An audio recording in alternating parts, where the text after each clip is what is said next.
She's a diamond. She's a diamond girl. She's a diamond. Diamond, diamond, diamond.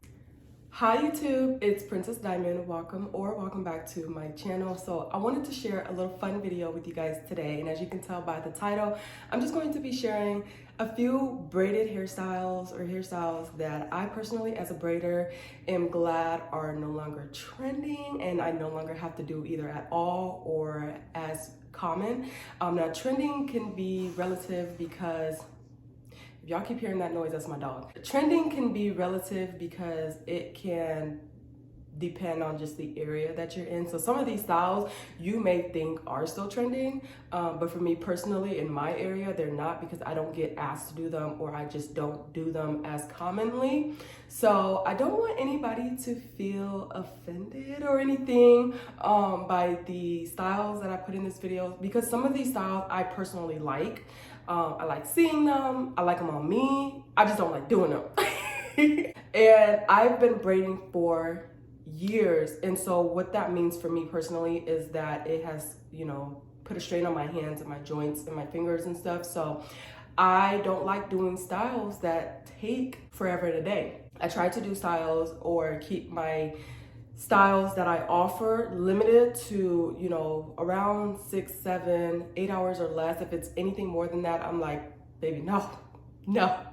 And so you'll find that the reason why some of these hairstyles or braided styles are on this list is just because the duration it takes for me to do them. It may take other people shorter time. So again, I just don't want anybody to feel like, you know, this is a nice style, like why do you, no, that's not what I'm saying. I'm not saying any of these styles are ugly. Well, maybe one of them I might have said were ugly, but you get what I'm saying. Basically, don't feel offended by this list. It's just supposed to be a fun little list for me to share, but I would love to hear you guys' thoughts and opinions and stuff. And if there's any hairstyles that I did not include in this list that you personally, maybe as a braider or hairstylist yourself, don't like to do, go ahead and comment down in the comments below and let me know. Or if you just get a lot of different hairstyles and there's something that you personally maybe don't like getting for whatever reason, again, go ahead and share that in the comments. I would love to hear you guys' thoughts on that so we can just, you know, share. Everybody has them. Like, I feel like every braider, you know, we have the favorite styles that we like to do, and then the styles that we're like, oh,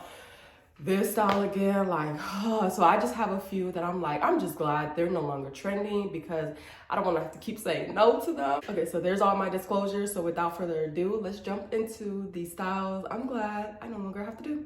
Okay, so for this first style, I know it's one that a lot of y'all can feel me on, and it's micro braids. Micro braids were the really small and tiny individual braids. They were popular and trending in like the early 2000s. I think they began around like the 1990s maybe. But these were popular due to its versatility. You could put them half up, half down. You can wear them all up. You can braid it. Basically, you can like treat them like your natural hair. But these took so long. And I mean, sometimes days. I didn't really do these when I really started braiding professionally, but I would do these on friends and people that I knew in high school. And my beef with doing micro braids was that sometimes people would come wanting them when they had long hair. And so you would have to braid them past your natural hair and then put the glue, so that way you're not causing breakage. Or you would have to braid past your hair and knot them up. And then if people didn't want them braided past their natural hair because they wanted more of the curl look, then it would have to be knotted up in the middle of where your natural hair is, and that would just cause your natural hair to be left out, and people didn't like that look. This was something that was also known to cause like breakage and thinning hairlines, mainly because they were worn for extensive periods of time and people were not taking them out with care. And then also people were adding a little too much hair to too small of the natural hair section. So that would make the style heavy and then also cause hair breakage. So that's the first style. The next style is faux locks. Now, faux locks is, like the name says, fake locks. And this became a trend as a way for people to get the look of locks without the heavy price and the long-term commitment. These were different than braids because they tend to look better the older they got versus like with braids tend to look better when they were freshly, newly installed, and then once they got older, it was time to take them out. Now, the installation duration was not the problem for me with doing faux locks. Faux locks, they just caused a lot of tension, which led to breakage just because of the way we were installing them.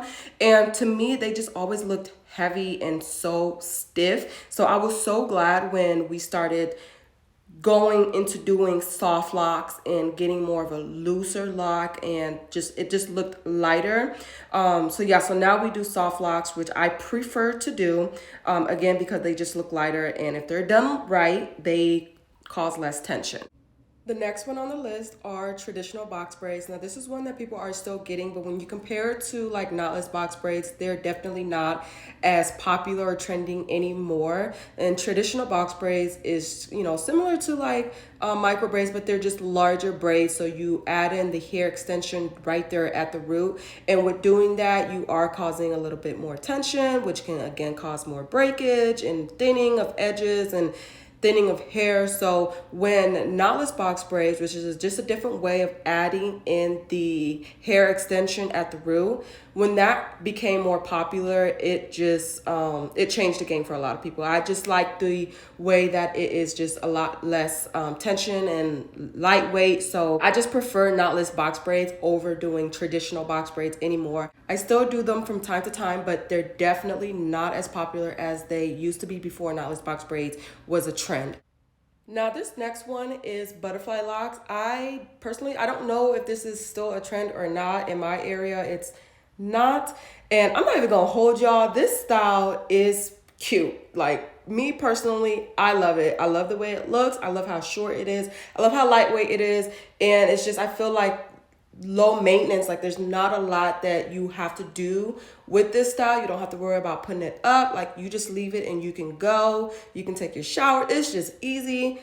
My personal issue with this is I just always struggled with getting the bob look and getting them all the same length and even. That's it. Other than that, I really do like this style. They're fairly simple and easy to do, and they don't take a lot of time. I just struggle with getting them all the same length. The next one is like the bob length box braids, so like the short box braids. And I don't see this style too much anymore, so I know it's one that's definitely not trending anymore. I don't get asked to do these. The last time I did them was like in 2020, and then I think the time before that was 2017. When I was getting asked to do these, a lot of people wanted them smaller, so they did take a lot of time for me. And then add on top of that, like I already mentioned, trying to get them the bob length and get everything even. I definitely struggled with that. And I struggled with that even more with this style because typically you would burn and then cut the ends. And so I would not always, but I would just really struggle with getting them in the right length and not making them too short, because once you go too short and you cut it, that's it. You can't go back from that. So that just wasn't my greatest strength. And for that reason, I'm just really glad that I don't have to do these as often or do these at all anymore. Like I said, I haven't even done them since 2 years ago. And then the last one that I'm going to mention is the 3-layered tribal braids. And these were cute, but most of the times when these were done, they were done with small feed-in braids that were done all over the head in 3 layers. So we already know the time is more when you're doing feed-in braids than when you're just doing regular cornrows. And then when you make it small on top of that, that just adds more to the time. And then on top of that, you're adding 3 rows on top, 3 rows over the entire head. And this was cool for me in the beginning, but then like I told you guys, I have just been over the years really struggling with just issues with my hands and my fingers, and I want to try to braid as long as I can. So this style particularly was not helping. So this was one that I stopped offering over like the past year. Okay, so those are the styles, and thank you guys so much for watching this video. Let me know again if you are a braider or a hairstylist. Did you resonate with any of these styles? Did you feel the same? Like, yeah, baby girl, I'm tired of doing those as well. Or Were you like, nah, you know what? I wouldn't mind this style coming back in trend. I actually personally like doing these or getting these. Do you like any of these styles on yourself? If you are someone that gets braided styles or protective styles a lot, let me know down in the comments what styles you agreed with, what styles maybe you disagreed with, and if there was anything that I did not include in the video, drop it in the comments. I'm sure there's some people watching that would agree with you on, so just let me know. But yeah, I will talk to you guys in my next video, and I hope you guys be blessed, stay protected, and stay filled with love and peace.